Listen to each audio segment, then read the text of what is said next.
another unboxing time! So, when nag-unbox ko sini mga day, story time lang. Katong panahon nga nag-start pa lang ko sa content creation, nag-manifest gid ko nga daad may magpadala sa akon sa mga free products, mga sample products kay para at least may araw man ko sang i-content kay makita ko ng mga content creator nga mostly ang mga content nila amo na kag ma-inspire ko. This time may ara nagit sa mga product nga naga-trust sa aton.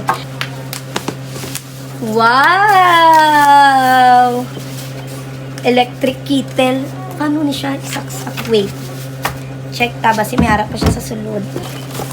So, amo ni siya ang gipadala sang Zolele. Electric kettle. Amo ni siya, diri ang coil niya. Oh, di ba? Lakas makasosyal. Aesthetic. Sa may mga balay dira nga team kahoy, team puti, bagay na bagay gini siya. Thank you so much Zolele sa ulitin. Char lang, pero baka naman.